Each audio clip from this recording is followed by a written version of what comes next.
오늘은 고린도전서 15장 20절에서 28절 말씀을 통해서 부활이 주는 소망이란 제목으로 같이 말씀을 살펴보고자 합니다. 우리가 고린도전서를 계속 읽어왔습니다.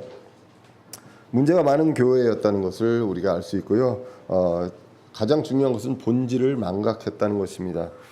사실 이 고린도전서를 이제 보면 그 고린도 교회를 책망할 수도 있지만 늘 말씀드려왔지만 우리 자신을, 우리 교회를 돌아볼 필요가 있다는 것입니다. 과연 우리가 고린도 교회에 비해서 나은 것이 무엇인지, 또 똑같은 오류를 범하고 있지는 않은지, 이런 부분들에 대해서 다시 한번 생각을 해볼 필요가 있다는 것이죠. 그래서 정말 이 고린도 전서를 읽으면서 우리가 우리 자신이, 저와 여러분들이 바뀌고, 그리고 더욱더 세워주고 또 복음을 위해서 우리가 준비된 사람이 되어야 하겠다라는 생각을 해보게 됩니다. 그런데 이제 고린도 전서가 거의 이제 막바지로 가게 됩니다. 그래서 14장까지는 이런 부분들에 대해서 본질을 망각하고 다른 것에 관심을 두었기 때문에 복음을 전하는데 방해가 되는 일들이 많았다는 것이죠. 과연 이제 우리가 하는 것들이, 모든 것들이 복음을 전하는데 유익이 되는가?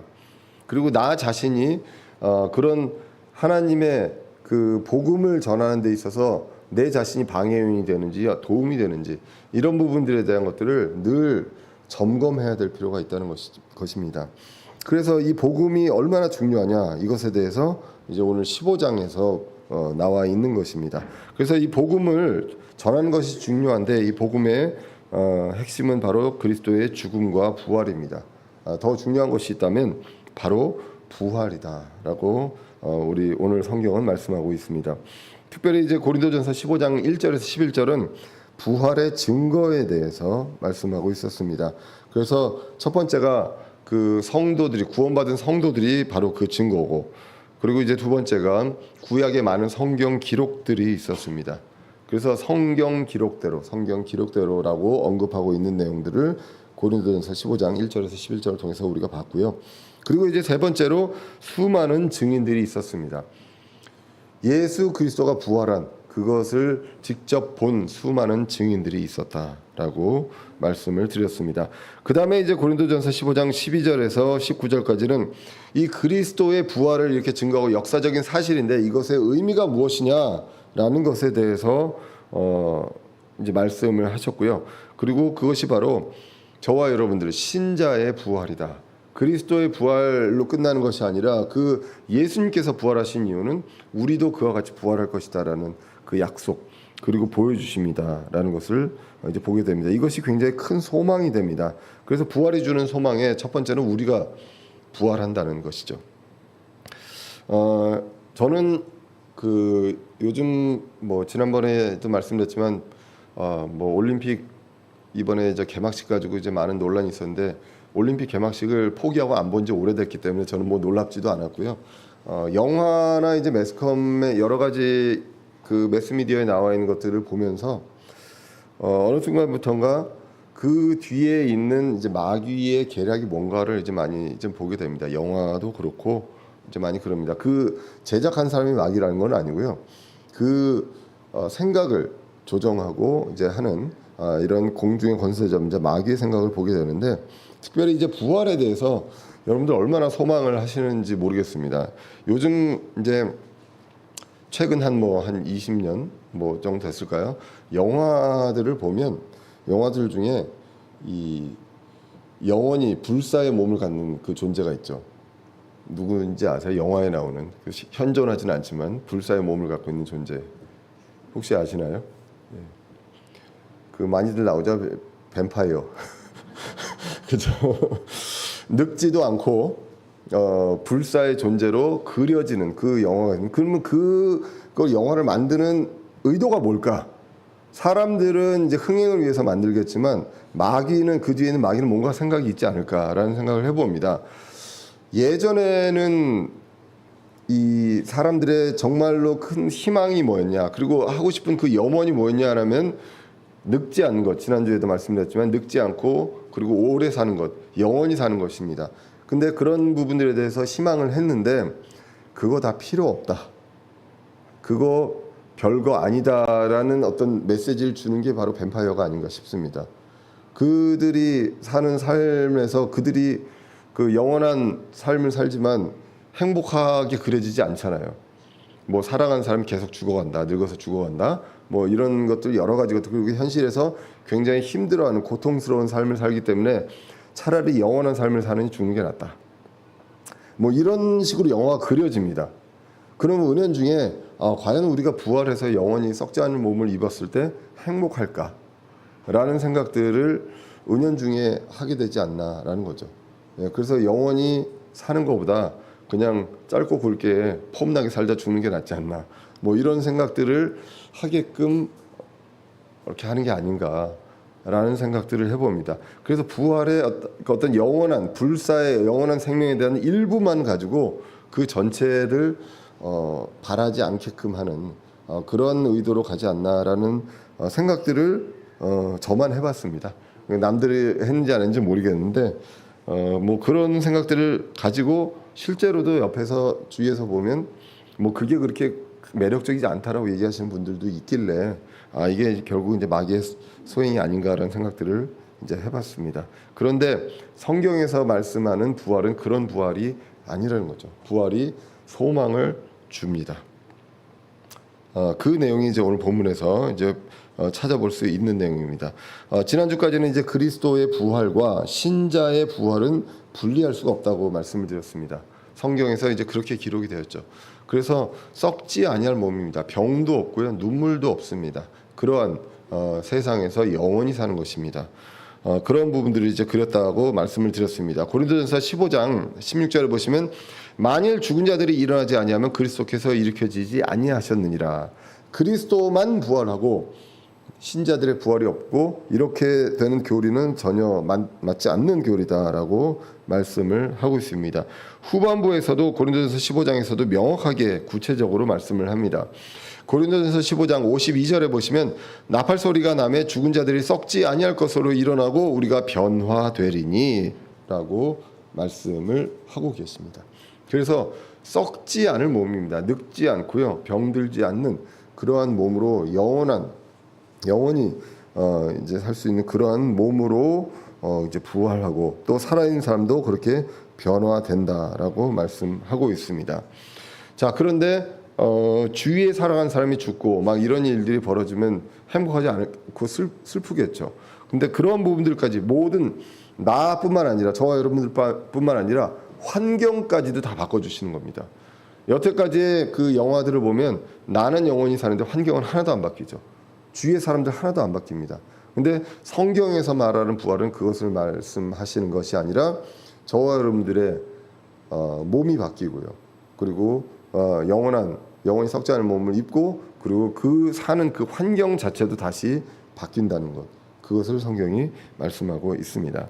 그래서 부활의 소망이 중요합니다. 확신으로 인내하고 그것이 없다면 신자들은 비참한 자다라는 것이 이제 지난주 마지막 말씀이었습니다. 19절에 보시면 만일 우리가 이 세상 삶을 사는 동안에만 그리스도 안에서 소망을 갖는다면 모든 사람들 중에 우리가 가장 비참한 자니라 라고 기록하고 있습니다. 그래서 그렇지 않다라는 것이죠. 그래서 오늘 본문은요, 그러나로 시작합니다. 정말로 만약에 이렇다면 우리가 가장 비참한 자고 우리 정말 아무 소망 없이 그냥 살다가 그냥 고생만 하다가 가는 사람들인데 그렇지 않다라고 하면서 그러나로 오늘 본문이 시작합니다. 그래서 오늘 본문 고린도전서 15장 20절에 보시면 그러나 이제 그리스도께서 죽은 자들로부터 일어나사 잠든 자들의 첫 열매가 되셨도다라고 기록합니다. 그래서 첫 열매가 first fruits라고 이제 영어로 나오게 됩니다. 그래서 이 첫 열매, 그리스도께서 첫 열매가 되셨다라고 성경이 기록합니다. 이 첫 열매하면 우리가 어떤 절기를 떠올리냐면 초실절이라는 절기가 있습니다. 유대인의 명절 중에 초실절이 있습니다. 유대인의 이제 절기가 이제 7개 정도 있는데 다 이거는 예수님의 모형이라고 이제 우리가 해석을 하고 있죠. 그 중에 이제 초실절은 무엇인가 이것들을 이제 볼 필요가 있습니다. 예수님 초림 때 죽음과 부활과 관련된 절기가 있다면 바로 유월절, 초실절 그리고 무교절입니다. 그 유월절에 이제 예수님께서 십자가에 달리셨죠. 네, 그래서 있고요. 이제 초실절에 예수님이 부활하시게 됩니다. 그리고 이제 오순절은 50일 후에 성령 강림을 의미하고, 그다음에 이제 나팔절, 속죄일, 그다음에 장막절은 예수님의 재림에 대한 어떤 그 모형을 나타내는 그런 절기입니다. 유대인들은 이 절기를 계속 지켜왔기 때문에 예수님 오셨을 때 그 절기의 그 의미를 예수님을 통해서 알게 되었다는 거죠. 초실절은 이제 성경에 이제 여러 군데 구약 성경에 나오지만 레위기 23장 9절에서 10절에 이제 어느 정도 그 구체적으로 나와 있습니다. 그 중에 한 구절을 읽어본다면 레위기 23장 10절에 이렇게 기록되어 있습니다.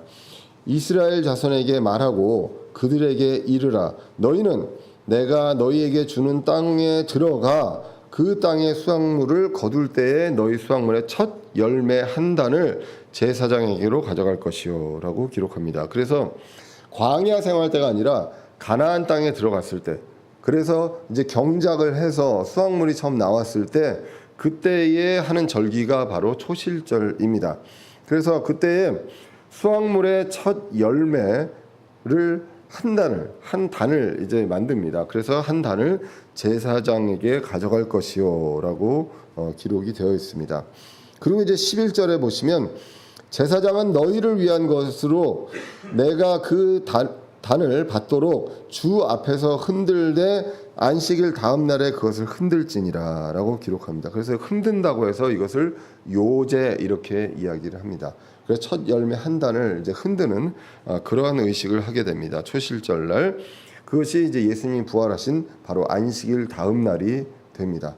그래서 예수님은 부활의 첫 열매다. 이것이 이제 초실절의 그 첫 수확물을 가지고 이제 하는 그런 의식을 통해서 유대인들은 이제 기억을 하게 되는 것입니다. 그래서 그 이후에 어린 순양을 번제 헌물로, 자신들의 어떤 죄에 대한 번제 헌물로 이제 드리게 됩니다. 그래서 영어로 보시면 이제 first fruits 해가지고 이게 이제 복수형처럼 보입니다. 그래서 이제 단수냐 복수냐 뭐 이 부분들로 이제 좀 논쟁이 있어서 요 부분 이제 오늘 오후에 좀 이제 다뤄볼 계획으로 있습니다. 오늘 본문은 분명하게 이야기하는 것이 있습니다. 첫 열매가 단수든 복수든 간에 그리스도가 첫 열매다라고 이야기를 하고 있습니다. 그래서 예수님이 전에도요, 그 죽었다 살아난 사람들도 있습니다. 근데 결국 그런 사람들 이제 죽었거든요. 나사로도 그렇고 뭐 야이로의 딸도 그렇고 이제 그런 일들이 있습니다. 그런데 예수 그리스도가 부활하시고 영원히 존재하시는 최초의 사람이다라는 것이죠. 아들 하나님이시면서 사람의 역할로서는 처음으로 부활하시고 그 영원한 몸으로 영원히 계시는 사람이다라는 것이죠. 그 전에 또 죽었다 살아난 사람이 있지만 다시 이제 늙어서 죽었습니다. 자, 그래서 예수님처럼 부활하는 신자에 대해서 그 첫 열매가 바로 신호탄이다라는 것이죠.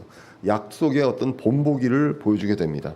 그리고 이제는 초실절은 그런 의미가 있습니다. 앞으로 이제 많은 수확이 있는데 그 수확의 그 첫 신호탄이고요. 그 많은 수확은 다 주님의 소유이다라는 것들을 의미하게 됩니다. 그래서 이 유대인들이 수확물 거두는 데 있어서 이제 한 3가지 순서가 있는데 그것이 바로 첫 열매가 있고 그 다음에 큰 수확이 있습니다. 이제 나중에 수확물을 수확하는 게 있고 그 다음에 이제 마지막으로 이삭 줍기가 있습니다.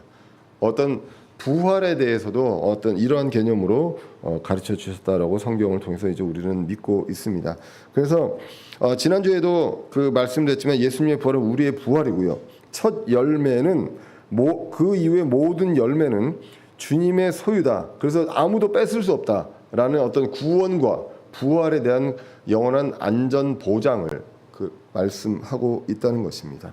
그래서 이제 오늘 본문 21절 22절로 가서 보시면 사망이 사람을 통해 임한 것 같이 죽은 자들의 부활도 사람을 통해 임하였나니 아담 안에서 모든 사람이 죽은 것 같이 그리스도 안에서 모든 사람이 살게 되리라라고 기록하고 있습니다. 자, 그래서 우리는 다 알고 있습니다. 아담 안에 있는 모든 사람이 죽었습니다. 이제 우리는 그 그리스도 안으로 왔지만 이전에 우리가 태어날 때는 다 아담 안에 있었던 아담의 형상을 따라 만들어졌던 그러한 사람입니다. 그래서 이것이 바로 죄의 전가입니다. 죄의 성품이 그 아담으로부터 이어져서 내려오는, 그래서 우리는 태어나면서부터 죄의 성품, 그 뿌리가 있는 것이고요. 그리고 우리가 살아나가면서 이 죄의 성품이 있기 때문에 죄들을 지을 수밖에 없는 것입니다. 그래서 이제 그 죄들이 있는 것이죠. 그런데 그런 것처럼 이제 그리스도 안에 있는 이제 우리는 그리스도 안으로 침례받아서 그리스도 안으로 들어왔잖아요. 우리는 이제 살게 되는 사람들이다. 이제 영원히 살게 되는 사람들이다라고 이렇게 이제 비교를 하고 있습니다. 로마서 5장 12절에서도 이제 유사한 내용이 나옵니다. 한 사람으로 말미암아 죄가 세상에 들어오고 죄로 말미암아 사망이 들어왔나니 이와 같이 모든 사람이 죄를 지었으므로 사망이 모든 사람에게 임하였느니라라고 기록합니다. 그래서 앞에 나와 있는 한 사람으로 말미암아 죄가 들어왔다는 이 죄가 이제 죄의 성품, 죄의 뿌리가 되겠고요. 모든 사람이 죄를 지었다 할 때 이 죄는 그 죄들, 내가 짓는 죄들입니다. 그래서 이렇게 이제 분리가 성경을 통해서 이제 볼 수가 있습니다. 자, 그래서 그리스도와 함께 죽고 이제 부활합니다. 그래서 이것을 고린도전서 15장 45절에서는 이제 아담의 개념으로 봤을 때 이제 마지막 아담이다. 첫 번째 아담을 통해서 죽음이 들어왔습니다. 그리고 마지막 아담을 통해서 이제 더 이상의 아담은 없다는 거죠. 두 번째 이제 마지막 아담입니다. 마지막 아담을 통해서 이제 우리에게 영원한 그 생명이 주어지게 됩니다. 고린도전서 15장 45절에 보시면 그러므로 기록된 바 첫 사람 아담은 살아있는 혼이 되었더라 함과 같이 마지막 아담은 살려주는 영이 되셨느니라라고 이제 기록을 하고 있습니다. 예수 그리스도 마지막 아담을 통해서 우리는 모두가 다 영원한 생명을 얻게 되는 것입니다. 자, 그렇게 하고 이제 23절부터는 이제 부활의 순서가 나오게 됩니다. 23절을 보시면 이렇게 기록되어 있죠. 그러나 각 사람이 자기 차례대로 되리니 먼저는 첫 열매인 그리스도요 그 다음은 그리스도께서 오실 때 그분께 속한 사람들이라라고 기록합니다. 그래서 그리스도가 첫 열매다. 이거는 분명합니다. 첫 열매가 단수건 복수건 간에 그리스도가 첫 열매인 것은 성경이 분명하게 말씀을 하고 있고요. 많은 주석서에서도 피터 러크만도 그렇고 뭐 워렌 USB에서도 그렇고 다른 주석서들에서 이런 것들에 대한 이견은 없습니다. 그런데 한 가지 특이한 것이 왜 그럼 첫 열매가 이제 단이냐 한 단이냐라고 했을 때 대표적인 예수 그리스도의 부활을 입증하기도 하지만 그때에 부활한 사람들이 있습니다. 그것이 이제 마태복음 27장 50절 이하에서 이제 기록되어 있는데 이것을 이제 어떻게 해석할 수 있냐면 일부의 이제 구약 성도들로 이제 볼 수 있습니다. 대부분은 이제 유대인이었을 걸로 이제 보여지는데 일부 구약 성도들이 이제 부활한 것으로 이제 보여지는 내용들이 마태복음 27장 51절에서 53절에 나오게 됩니다. 이에 보라 성전의 휘장이 위에서 아래로 둘로 찢어지고 땅이 진동하며 바위들이 터지고 그 앞에 이제 예수님께서 숨을 거두시는 내용이 나옵니다. 숨을 거두시고 휘장이 위에서부터 아래로 찢어집니다. 아래서부터 위가 아니라 위에서부터 아래로 찢어집니다. 휘장이 보통 이런 어떤 높이로 되어 있는 게 아니라 굉장히 높은 굉장히 높기 때문에 사람이 위에서부터 아래로 찢기는 어려운 구조입니다. 그런데 이제 그 휘장이 위에서부터 아래로 찢어지고 땅이 진동하고 바위들이 터집니다. 그리고 무덤들이 열리니 잠든 성도들의 많은 몸이 일어나 그분의 부활 뒤에 무덤 밖으로 나와서 거룩한 도시로 들어가 많은 사람에게 보이니라라고 기록이 되어 있습니다. 그래서 예수님이 부활하신 후에 그 다음에 일부 많은 그 성도들이 잠든 성도들이 부활해서 거룩한 도시 예루살렘으로 이제 볼 수가 있습니다. 그래서 예루살렘에 들어가서 거기에 살던 많은 사람들에게 보입니다.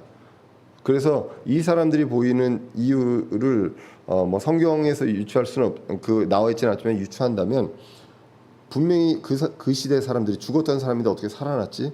라는 거를 알 수 있는 그런 사람들이 아닐까라고 뭐 생각도 해볼 수가 있습니다. 뭐 정확하지는 않지만 많은 사람들에게 보였다라는 것. 그냥 살아있는 사람이 아니라 죽었던 사람이라는 걸 알 수 있는 뭐 그 당시에 그런 것들을 이제 볼 수가 있습니다. 그래서 여기까지가 이제 첫 열매다라고 이제 볼 수가 있죠. 그 다음에 두 번째 순서가 이제 큰 수확이 있습니다. 그것이 이제 예수님 공중 강림하실 때 우리가 지난주 한 몇 주간 읽었던 데살로니가전서 4장 15절에서 17절에 나와 있는 내용입니다. 예수님께서 공중 강림하실 때 우리가 나팔 소리와 천사장의 음성, 호령을 듣고서 이제 공중으로 올라가게 됩니다. 죽은 자들이 먼저 부활하고 올라가고 그때까지 살아있던 사람들이 이제 올라가게 되는 그 순서로 이제 올라가게 됩니다.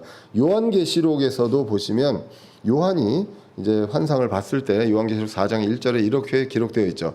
이 일들 위에 내가 바라보니 보라 하늘에 한 문이 열려 있더라. 내가 들은 첫째 음성 곧 나팔 소리 같이 내게 이야기하던 음성이 이르되 이리로 올라오라라고 기록하죠. 그래서 요한이 이제 올라가는 그 환상을 보게 됩니다. 이후에 반드시 일어날 것들에 대해서 내가 내게 보이리라 하더라라고 기록하고 있고요. 올라가서 보니까 24 장로가 있습니다. 4절에 보시면 그 왕자 둘레에 24 자리가 있고 내가 보니 그 자리들 위에 24 장로가 흰옷을 입고 앉아 있는데 그들이 머리에 금관을 썼더라라고 기록합니다. 그래서 이것은 이제 그 계시록 4장 5장에 걸쳐서 이렇게 보면 신약 성도들로 이제 해석을 할 수가 있습니다. 그래서 이미 이제 신약 성도들이 공중에 올라와 있는 것을 이제 보게 되죠. 그 다음에 이제 마지막으로 이삭 줍기가 있습니다. 어떤 수확에서 첫 열매 큰 수확 이삭 줍기가 있듯이 이제 부활에서도 그렇게 있는데 그 이삭 줍기는 언제냐? 환란기 때 있었던 성도들 그리고 뭐 이제 환란기 성도들을 이제 그 생각을 하게 됩니다.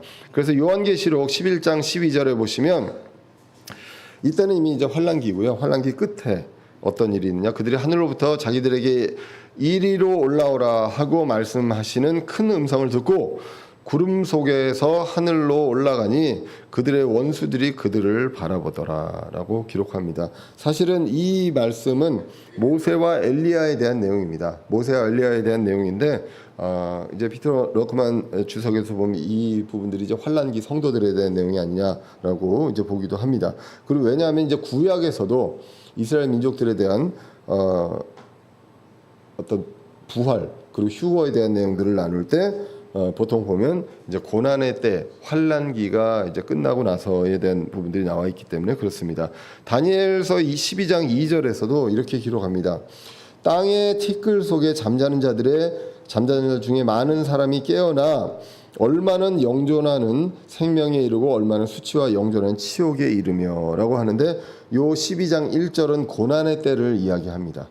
그래서 이제 고난의 때 이후에 이렇게 이런 일들이 있다. 그래서 순서대로 부활하고요. 여기까지가 첫째 부활로 성경에선 말씀합니다. 요한계시록 나중에 읽어보겠지만 20장에 첫째 부활이 이제 나오게 되는 것이죠. 자, 그래서 순서대로 이렇게 부활을 합니다. 그 다음에 이제 24절에 보시면 그때 끝이 오리니 곧 그분께서 모든 치리와 모든 권세와 권능을 물리치시고 왕국을 하나님께 곧 아버지께 넘겨드리실 때라라고 해서 이제 세상 끝에 대한 내용이 나오게 됩니다. 지상 강림이 있고요. 예수님의 지상 강림이 있고 천년 왕국이 있습니다. 그리고 그 이후에 이제 새 하늘과 새 땅과 새 예루살렘이 열리는 그러한 내용이 나오게 되죠. 그래서 우리가 부활도 우리의 소망입니다. 그리고 그 다음에 소망은 뭐냐? 부활 이후에 삶에 대한 소망이 있습니다. 부활은 했는데 그 세상과 삶이 지금과 똑같은 세상이고 그리고 서로 간에 싸워야 하고 경쟁해야 하고 먹고 사는 문제에 만약에 그 신경 써야 되는 그러한 삶이라면 그렇게 영원히 사느니 차라리 죽는 게 낫겠다 이런 생각을 할 수도 있지 않습니까? 그래서 부활 이후의 삶 이것이 우리에게 소망이 된다라고 볼 수가 있습니다. 요한계시록 20장 6절에 나와 있는 내용이었습니다. 첫째 부활에 참여하는 자는 복이 있습니다. 그게 영원히 그 사는 것이 형벌이 아니라 복이다라고 얘기합니다.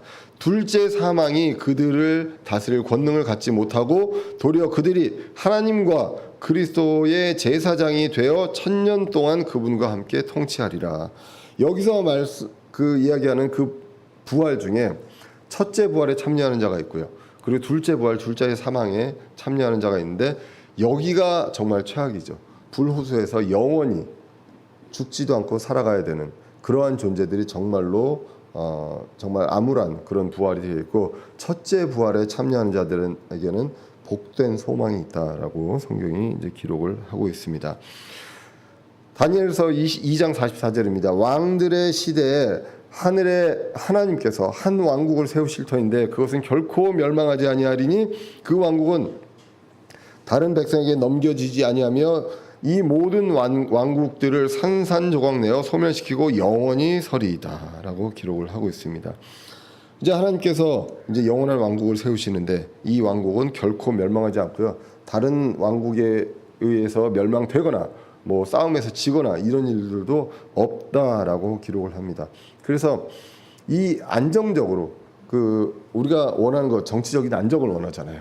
그 안정적이고 그리고 영원히 지속할 수 있는 그런 왕이 다스리시는 그 완벽한 왕이 다스리는 인간의 불완전한 지도자가 아니라 왕이 통치하시는 그런 왕국이 이제 그 약속되어 있습니다. 근데 거기에 누가 들어가느냐? 첫째 부활에 참여하는 자가 들어간다. 저와 여러분들이 그 안에 지금까지 보지도 못한 그 완벽한 왕국에 이제 들어가게 되고 그리스도께서 통치하신다라고 기록합니다. 오늘 본문 25절 26절이 기록합니다. 그분께서 모든 원수를 그분의 발 아래 두실 때까지 그분께서 반드시 통치해야 하나니 멸망받을 마지막 원수는 사망이니라 라고 기록합니다. 그래서 원수들이 모두 다 그분의 발 아래 두실 때까지 그분은 반드시 완벽하게 통치하신다. 그리고 멸망받을 마지막 원수는 무엇이냐? 여러 원수들이 있겠지만 마지막으로 완전히 우리에게 있어서 관계없게 멸망시켜야 될 것이 바로 사망이라는 것입니다. 그래서 우리에게는 사망이 없다라고 분명하게 성경이 이제 약속하고 있습니다. 그 약속이 우리에게는 소망이 됩니다. 그 후에 바로 둘째 부활과 둘째 사망이 있습니다. 요한계시록 20장 13절에 나와 있는 말씀입니다. 바다가 자기 속에 있던 죽은 자들을 내주고 또 사망과 지옥도 자기 속에 있던 죽은 자들을 넘겨주매 그들이 각각 자기 행위들에 따라 심판을 받았고 사망과 지옥도 불호수에 던져졌더라. 이것은 둘째 사망이니라 라고 기록합니다. 그래서 첫째 부활에 참여하지 않은 자들이 천년왕국 이후에 부활해서 그리고 이제는 결국 둘째 사망으로 가게 된다라고 이제 기록을 하고 있습니다. 이런 일이 있습니다. 여기 이 모든 과정에서 아들 하나님이신 그리스도의 역할이 있습니다. 그래서 통치하시는 그리스도가 이제 26절까지 나와 있었습니다. 그리고 이제 27절로 이어집니다. 그분께서 모든 것을 그분의 발 아래 두셨으나 그분께서 모든 것을 그분 아래 두셨다고 말씀하실 때 모든 것을 그분 아래 두신 분은 예외인 것이 분명하도다라고 기록합니다. 아버지 하나님과 아들 하나님이 있습니다. 24절에 끝이 온다고 했습니다. 언제 끝이 오시느냐? 그리스도께서 왕국을 아버지 하나님께 넘겨드릴 때가 있습니다.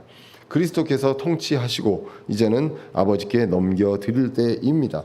그래서 그리스도께서 그리스도의 발 아래 모든 것을 두셨습니다. 그것이 이제 지금까지 나와 있던 말씀이고요. 그런데 한 분이 그 발 아래 없는 분이 있죠. 그분이 바로 아버지 하나님이다. 라는 것을 이제 오늘 27절에서 말씀하고 있습니다. 그리고 이제 28절에 보시면 모든 것이 그분께 굴복당할 때에는 아들도 모든 것을 자기 아래 두시는 분께 친히 복종하시리니 이것은 하나님께서 모든 것 안에 모든 것이 되려 하심이라 라고 기록합니다. 그래서 아들 하나님 그리스도께서 이 세상을 천년왕국을 이제 통치하시고 그리고 마지막에는 이제 아버지께 이제 왕국을 드리게 됩니다. 그때 이제 아들로서 예수 그리스도도 이제 복종하게 된다라고 말씀하고요. 이것은 하나님께서 모든 것 안에서 모든 것이 되려 하심이라. 그래서 피터 러크만 주석에서 보면 요 구절을 보면서 이렇게 말씀합니다. 이제 그리스도의 역할을 다 끝내고 이제 하나님의 신분으로 이제 돌아가신다.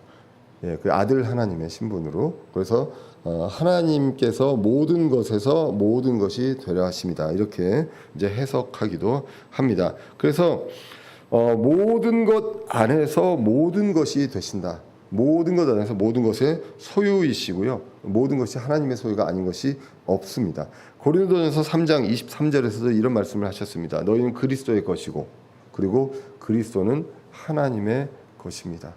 그래서 아버지 하나님, 성령 하나님, 아들 하나님이 계시고 그 하나님의 것이다라고 기록합니다.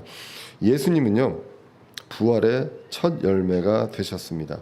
그리고 우리는 그 첫 열매를 보면서 유대인들의 그 절기였던 초실절을 기억합니다. Feast of the First Fruits라고 이야기를 합니다. 그래서 첫 열매를 흔든다는 것, 이것은 선언입니다. 첫 열매를 흔든다는 것은 이 다음에 큰 수확이 있고 이삭 줍기가 있는데 이 모든 그 수확물은 다 주님의 것이다. 아무도 주님의 소유에서 뺏을 수 없다라는 것이죠. 예수님께서 첫 열매가 되셨습니다. 그리고 이것은 약속입니다. 앞으로 있는 모든 수확물들 똑같이 예수님처럼 부활한다. 썩지 아니할 몸이고 부활하고요. 그 큰 수확이 있는데 그것이 바로 저와 여러분들 신약 성도들이 이제 거기에 이제 들어간다라는 것입니다. 그 이후에 이제 이삭 줍기를 통해서 정말로 꼼꼼하게 모든 사람들이 예외가 없도록 그 하나님의 소유물이 될 수 있도록 그 수확물을 수확하신다라고 기록을 하고 있습니다. 그래서 이 부활이 저에게 소망이 되는 것입니다. 예수님께서 먼저 보여주셨고요. 그리고 그렇게 부활하고 이 부활한 그것뿐만 아니라 세상까지 통치자까지 바꿔주시고요. 세상까지 바꿔주십니다. 생각을 해보세요. 저와 여러분들이 이제 부활을 해서 영원히 살고 있는데 이게 불완전한 사람이 계속 통치한다고 생각을 해보십시오. 그 답답하고 열받고 네? 그런 일들이 계속 일어나겠죠. 그리고 배고픔이 있고 슬픔이 있다면 그런 부분들이 있어서 과연 좋은 삶이냐라는 것이죠. 그런데 부활이 주는 소망은 나만 부활하는 것이 아니라 저와 여러분들이 부활하는 것이 아니라 세상도 바꾸고요. 그리고 통치자도 바뀝니다. 완벽한 통치자, 공평하신 통치자가 이제 다스리신다. 그리고 그리스도와 함께 우리도 천년왕국에서 다스리고 모든 원수는 이제 발 아래 두십니다. 그리고 마지막 원수였던 사망까지도 이제 발 아래 두십니다. 지금은 어떻습니까? 악이 이기는 것처럼 보이는 세상입니다.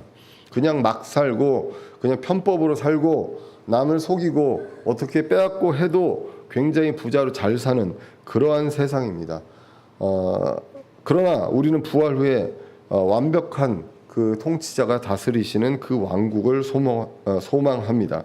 그리고 지금 보이는 그 원수는 발 아래에 있게 되고요. 최종적으로 불호수로 가게 되고 둘째 사망으로 가게 됩니다. 영원한 승리입니다. 그래서 지금 우리가 살고 있는 이 세상의 시간으로 보면요. 이 세상은 불공평합니다. 그냥 잘 먹고 잘 살다 죽는 사람 진짜 있잖아요. 예. 대대로 잘 사는 사람들도 있습니다. 예. 그런데 영원 속에서 보면 공평하시다라는 것입니다. 일시적인 이 세상에서 불공평하지만 영원의 시간 속에서 보면 하나님께서는 공평하시다. 이것을 우리는 소망합니다. 그리고 부활해 주시는 소망입니다. 세상에서 그리스도인에 받는 고난을 받고 있습니다. 우리는. 그러나 부활 후에 영원한 약속의 소망이 있고요. 거기에는 눈물도 없습니다. 요한계시록 21장 4절에 이렇게 기록되어 있습니다. 또 하나님께서 그들의 눈에서 모든 눈물을 씻어주시리라. 다시는 사망이 없고 슬픔도 울부짖음도 없으며 또 아픔도 다시는 없으리니 이는 이전 것들이 지나갔기 때문이라 하더라 라고 기록합니다. 요한계시록 21장은 새 하늘과 새 땅이 열리고요. 그리고 새 예루살렘에 오는 그때를 말씀하고 있습니다. 그러면서 이제 요한계시록 21장 이 전반부에 뭘 얘기하냐면 새 하늘과 새 땅이 열리고 이전의 땅과 이전의 하늘은 없고 한 가지가 더 없다고 합니다. 한 가지가 더 없다고 합니다. 바로 바다가 없다고 합니다. 네. 제가 전공이 예, 그렇죠. 예, 이 바다에 대해서는 뭐 여러 가지 해석이 있습니다. 그 성경에는 유리 바다가 있기도 하고 그런데 저는 그 뭐 그렇게 볼 수도 있겠지만 저는 그 바다가 그러면 새 하늘과 새 땅이 열리는 이때 바다가 있을 것인가? 저는 없다고 그 믿습니다. 그리고 이제 그 문맥을 봤을 때 이제 이 땅에서 지금 우리가 살고 있는 이곳에서의 새 하늘과 새 땅을 이야기하기 때문에 이제 그렇게 좀 믿고 싶고요. 뭐 그 제가 꼭 맞다는 건 아닙니다. 근데 이제 그렇게 보면서 저 여러분들 그 모든 공부 중에 가장 헛된 공부가 바로 해양이다. 이거야말로 이 세상에 있을 때만 이 세상에 있을 때 굉장히 중요합니다. 왜냐하면 바다는 공포의 어떤 존재이고요. 그리고 사망을 많이 상징합니다. 실제로 바다에서 그냥 바다의 파도가 크고 어떤 바다의 일기가 안 좋아서 죽는 그런 경우들이 많이 있죠. 아주 큰 재해나 지진이 있어야만 죽는 게 아니라 그냥 큰 파도에도 이제 죽습니다. 그렇기 때문에 그런 부분들이 있어서 지금 이 세상에서는 그런 부분들에 대해서 예측을 잘 하고 그 대비하는 것, 대응하는 것이 굉장히 중요하고 제 분야가 이제 굉장히 중요하다고 생각을 합니다. 그런데 필요 없다. 영혼의 생명에서는. 그런데 그래도 괜찮습니다. 왜? 눈에서 모든 눈물을 씻어 주십니다. 그리고 사망이 없고 슬픔도 없고요. 아픔도 다시 없다라고 성경이 기록을 하고 있습니다. 이것이 얼마나 큰 소망이 됩니까? 그 세상에서요. 슬픈 일이 없고요. 그리고 지금에 있는 이 세상에서 어떤 즐거움, 쾌락 이거와 비교할 수도 없는 그런 즐거움이 영원토록 있다는 것. 지금 우리가 경험을 안 해봐서 그렇죠. 지금 경험할 수 있는 그 가장 그 좋은 여러분들에게 있어서 즐거움과 쾌락 이거보다도 즐거움과 쾌락보다도 훨씬 더 행복한 그러한 일들이 이제 영원한 그 세상에서 펼쳐질 것이다라고 주님께서 약속하고 있는 것입니다. 다시 한번 말씀드리지만 예수 그리스도의 부활을 통해서 볼 수 있는 것은 우리도 부활합니다. 그것을 첫 열매로 약속하셨습니다. 첫 열매 초실절은 그것을 의미하고요. 그리고 더 나아가서 우리만 부활하는 것이 아니라 세상도 바꾸시고 통치자도 바꾸신다는 것. 그래서 그 세상에서 오늘 요한계시록 21장 4절에서 말씀하신 것처럼 다시는 눈물도 없고 사망도 없고 슬픔도 없고 아픔도 없는 그 세상에서 영원히 살게 된다는 그것을 우리에게 알려주고 있습니다. 부활이 주는 소망. 우리는 이 소망을 기억하고 그 소망을 우리가 기쁨으로 주위에 확신에 차서 전할 수 있는 저와 여러분들 되시기를 간절히 기원합니다. 기도하겠습니다. 살아계신 하나님 아버지, 오늘도 부족한 사람의 입술로